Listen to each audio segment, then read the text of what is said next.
by photojournalist Scott Cavius. And Scott, I'm just going to tell you to back up because the flames are almost hitting the back of you now.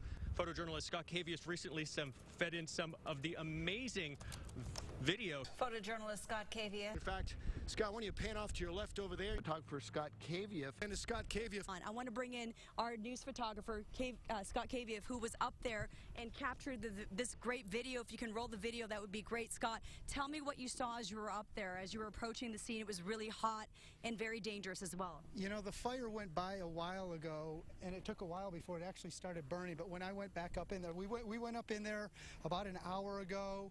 The fire burned through. It was hot, but it took a while before whatever it is that sparked the house caught the house on fire.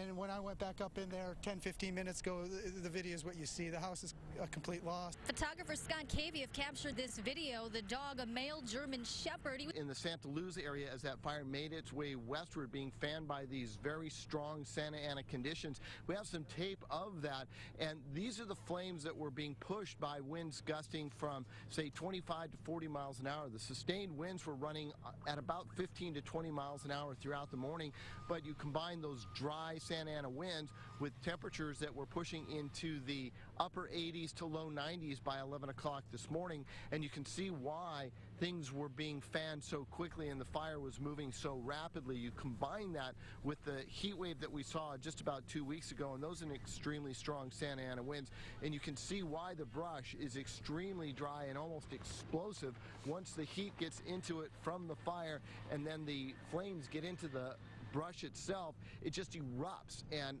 the flames move so quickly. In fact, we were overrun by some flames. We actually had to pull over and let the flames go over the top of us as they jumped a roadway as we made our way westward out of Santa Luz into the eastern part of the Rancho Santa Fe Fairbanks Ranch area.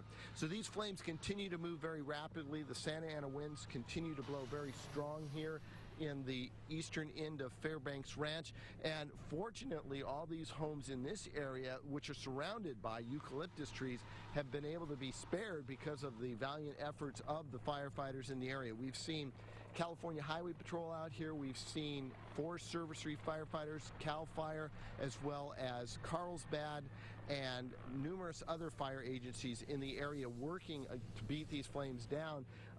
At this point, this neighborhood here in the eastern Fairbanks Ranch, Calle Camosito, I believe you say it, and within the last 10 minutes, fire crews have actually returned to this area. They had left it, and it was all but cleared, but you guys talked about these hot spots, which of course is still a big concern, and that's what's going on right here. Within the last 5 minutes, the Rancho Santa Fe Fire Department has returned to this area. And as you can see, they're on this hillside, and they're trying to get some hose down there so they can water down these hot spots. And up ahead, we do see helicopters flying in the distance. And here's that video, Carlo, that we were talking about. This is an outbuilding or a shed, and it's behind a home on Avenida Cuatro Vientos. One of our photojournalists caught this video around 3 o'clock today, and this is located behind a home which is located inside Fairbanks Ranch. Now, this is, of course, when the wind was whipping through this area. Flames reached the property lines of several properties, and fortunately structure protection was underway, so crews were actually standing in the backyards of those homes. They were ready to go. Residents in the Fairbanks Ranch area were evacuated, but some... We also have some video, actually, we fed in earlier, if we can show that, of just how intense the flames got a little earlier. It was shot maybe 30 minutes ago by photojournalist Scott Cavius. You can see just how intense the flames are. And as I mentioned, evacuation orders are in effect. At this point, these neighborhoods, San Elijo Hills, Discovery Hills, are appearing more like a ghost town. We just spoke with one man, I don't know if you saw him just about 10 minutes ago on our air, Brian, who's lived here for about 6 years. He was getting out with basically the shirt on his back and his cat, Rusty, his 14-year-old cat, who meant as much to him as any child could. He was getting out of here. We just saw him reunite with his wife, and they both walked down the street. I don't know if you're seeing our live feed right now, but you see thick, billowing clouds of smoke coming up from coming up from the hillside on the other side. Now, as we mentioned, evacuations are in order right now, but there are evacuation centers set up here in San Marcos. We've been told it's San Marcos Middle School and Mission Hills High School. If you have nowhere else to go, you're asked to go there. At this point, thankfully, we have not received any reports firsthand of any structures, of any homes that have burnt. But as you can see from some of that video, you can see that the flames are getting awfully close to a lot of different. Our Kyle Kraska, our sports director, has joined the news team out in the field. He reported earlier from a backyard where fire was moving into a little bit earlier. I'm not sure if he's live or if this is another recorded piece that he did a little while ago. Now I'm being told it was recorded, but Kyle Kraska has been on the front lines in the San Marcos area. All right, guys, thanks a lot. I'm in San Marcos right now. This is the corner of Washington Drive and Cocos Drive. And this home behind me here is 847 Cocos Drive. We're at a very high vantage point, and you can tell it's extremely windy up here. And if you look over here to my left, we've got flames coming up the hillside. And then as Scott Kaviev kind of pans off to his left, you can see this home. It's on the side of this cliffside. We can see all the way to the ocean from here. If you look up, you can see the orange glow of the sun into the ocean. You can see the smoke, and it's certainly a onshore flow right now, but the wind has changed directions so many times here, and we're just keeping an eye on this. I do want to let the owner of this home know, 847 Cocos Drive, that there are several fire crews. There are about 6 trucks. And Scott, I'm just going to tell you to back up because the flames are almost hitting the back of you now. Right now, one of the water-dropping aircraft just kind of zoomed by. They're going to try to approach this from another angle. That's the problem when you're up here and you've got these homes right alongside the cliff. It's just really difficult to get the crews to them and to get some water. Another water-dropping aircraft just dumped a load over there to the left. But this home is one I'm concerned about because the flames are right up here, and there's a home directly behind Scott as well. So this is a really ominous situation. In fact, Scott, when you pan off to your left over there and you look over into that valley, and you got flames shooting up there way up on top of that mountainside. So, and you can see how strong the winds are getting at this point. It is really getting very, very scary here in San Marcos, as it has done for the last, I'd say, couple of hours. We've been here for a while now, and all of a sudden, once the flames kicked up, they started spreading in every different direction because the wind direction has changed so rapidly and so unpredictably. So we're going to stay here as long as we can, and we're looking for crews to come along the side here to try to protect these homes. Again, we're on the side of Washington and Coco Drive, and we wish these homeowners the best, but we're going to probably have to get out of here really soon. In fact, one of our trucks is coming up right now signaling to us that it's getting dangerous, so we're going to have to get out of here. So guys, we're going to move to a safer location, and we'll be back with you as soon as we can. Take care. All right, that was our sports director, Kyle Kraska, reporting from the fire that she was just reporting from Washingtonia Drive. Angie? Underneath us. We are still here on Washingtonia Drive, where firefighters are trying to protect other structures on this road. As we mentioned earlier, a house on 404 Washingtonia Drive is completely gone. I want to bring in our news photographer, Scott Kaviev, who was up there and captured this great video. If you can roll the video, that would be great. Scott, tell me what you saw as you were up there, as you were approaching the scene. It was really hot and very dangerous as well. You know, the fire went by a while ago, and it took a while before it actually started burning. But when I went back up in there, we went up in there about an hour ago. The fire burned through. It was hot. But it took a while before whatever it is that sparked the house caught the house on fire. And when I went back up in there 10, 15 minutes ago, the video is what you see. The house is a complete loss. The video, the fire it's burning. The house is a complete loss. It's absolutely unrecognizable, the home. It's hard to, to see. Firefighters up here doing the best they can. They're everywhere. If you look around.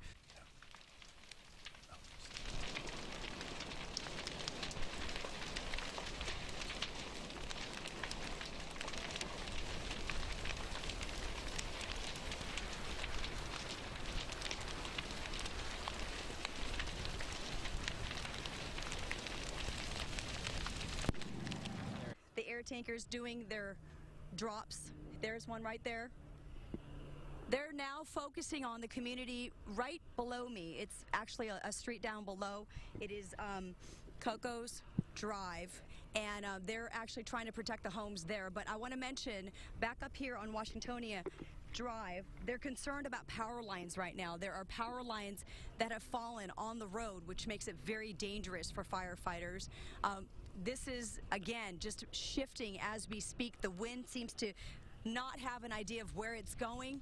We are pretty much at the mercy of the wind, and right now we have that street and the home behind me that is a complete loss, and we're just observing as we're sort of going live to you. We're just being aware of what's going on because there's a house hose that's on. Sprinklers are on. People are doing what they can when they evacuated to keep their home wet.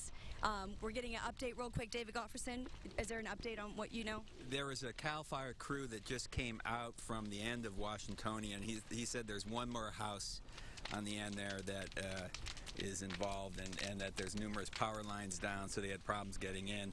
Another interesting thing is they said a couple of the houses. This past week, we here at CBS News 8 have seen so many devastating images of the wildfires burning across San Diego County. Our photojournalist Bella Vane takes a look back at the dramatic scenes that unfolded. It's so tough to see out here because it is so smoky. We're totally safe, so don't freak out thinking we're in danger, but the heat was overwhelming. We had to run to the car, unplug everything. We just left our stuff and drove away. And this spot fire just erupted moments ago. You can see the fire is coming straight at us at this point. In fact, I'm not sure how much longer we're going to be able to stay out here. This hits very close to home. My kids go to school here. What's your biggest concern right now? There's fire over here, there's fire over here, there's fire everywhere. We're surrounded right now. Be advised, we have one structure already falling involved. It looks like you are in the midst of a firestorm. I don't know if we need to get out of here. It looks like we're kind of surrounded by fires. This house is just going to be a complete loss. So we grabbed the garden hose as soon as we saw it. We've been hitting this area. Hopefully it'll be enough, though, because look, the fire is coming up the hillside over here. Obviously, this garden hose is not going to do anything for that. This thing's making a huge hard run. Redirecting the aircraft or even some bombers over here. Running down through the riverbed. They've also got a sky crane up above us here. And Scott, I'm just going to tell you to back up because the flames are almost hitting the back of you now. We are trying to get into this house where homeowners asked us to rescue his dog. So this was your first thought here is to get rescued? If you can replace everything else with insurance, but you can't replace, can't replace this little guy. PD is on that. They're just working at getting the people out. There are homes right behind all of that gray, thick smoke. No fire crews up here yet. We're just waiting for them to hopefully show up soon because this community is in danger right now. I'm fully involved.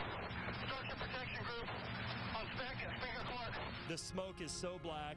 The firefight is so intense, and this will be a total loss. This is the fire that the DC-10 actually made a drop. They're going to win this firefight on two fronts, in the air and on the ground. But the problem with these winds picking up, you never know where it's going to go to. This just started sparking up. So that shows you just how fast these flames are moving. You can also see that fire kind of spreading into some of those trees. It's just your heart breaks when you see things like this. These guys are marvelous, man. You can't pay these guys enough for what they do. Now, an amazing discovery from the front lines. Firefighters protecting homes in the wildfire find a dog that was left behind. Now, they've been feeding and giving him water, but the dog is no doubt scared. CBS News 8's Kelly Hessedal joins us live from Escondido with his rescue. Kelly. Well, we're near Brisa de Loma and Wilgen. We were up here all morning long doing live shots with the Santa Maria and Santa Barbara fire departments. They offhandedly mentioned to me that there was actually a dog that was still at the property down the hill from where I'm standing right now, kind of where you see all those trees, that mobile home property there. They told me that they were going to bring the dog a sandwich because they had tried to rescue him earlier, but he was just too scared. He was hiding underneath the house. He just didn't want to come out, so they were going to bring him some food to try to get him out. I sent out a tweet about it. San Diego County Animal Control picked up on the tweet, showed up here to rescue him, and our cameras were rolling. But he came right up to you. Yeah. Where was he? He just was right behind us. He walked straight up the driveway, so. So photographer Scott Kavieff captured this video. The dog, a male German Shepherd, he was pretty friendly. You could definitely tell, though, he was a little skittish, a little scared. He was a little bit thin, but San Diego County Animals Control says overall he does seem healthy. He was probably just scared from all the commotion here the past couple of days. They did check him for a microchip. He didn't have one. He wasn't wearing a collar either. He did snap a little bit at the workers as they tried to get him into the truck, but that's pretty understandable. He was afraid. He's a sweetheart, though. Animal Control is not going to take care of him and make sure he gets something to eat, some water. They're going to help out until they can get a hold of the owners. So many different circumstances. Who knows? The dog might have not been on the property when the homeowners were asked to evacuate. So it's not whether they cognizantly left the dog, type of thing. It just may have been accidental. So we just don't know how long the owners have been away, when they evacuated, or if the dog even belongs to them. It's possible he could have just taken shelter here when the fire tore through. Back out here live, you can see how close that fire got to this property, so it's possible he could have just hidden under the house because he was scared. So glad that we were able to help. Firefighters were here to help out with saving that animal, that dog. Very sweet dog, by the way. So hats off to the Santa Maria and Santa Barbara fire departments for helping out in this. The San Diego County Animal Shelter workers just saying anybody who notices an animal who is left behind, certainly give them a call. Back to you guys. Firefighters who battled the Bernardo fire received a big thank you today at Willow Grove Elementary School in Santa Luz. Photojournalist Scott Kavieff and editor Joel Matus show us how the students and families expressed their thanks to the crews that kept the flames away from their homes and classrooms. We are so fortunate to have our outstanding, brave first responders and firefighters here this morning so we can applaud and thank them. I like the one here is you saved my house and family, and now how will I ever be able to thank you? We made this because the firefighters did a good job and we wanted to thank them for it. I could never thank you enough, Noah Hergy. Thank you so much for what you've done for our community, and thanks for saving my home and my school. Thank you for saving Santa Luz and our school from the scary fires. We could see the smoke like it was actually coming down on the school, so that kind of made me a little nervous, but I knew we were going to be safe. I was thinking I could bake them something or just go up to the fire place and say thank you so much for saving our community and our houses and schools. Our families and our school really wanted to do something for those first responders. I was thinking that people's houses were going to get burnt down. And what they really wanted was equipment. They wanted new technology so that they could be more effective out in the field. So they asked that people here at our school would donate to sdfirerescue.org. They deserve it because they saved everybody's lives. Thank you for saving my life. Thanks so much. Thank you, thank you, thank you, thank you. If you would like to support the San Diego Fire Rescue Foundation, which provides equipment and technology for the San Diego Fire Department, go to our website, cbs8.com, and click on the Hot button.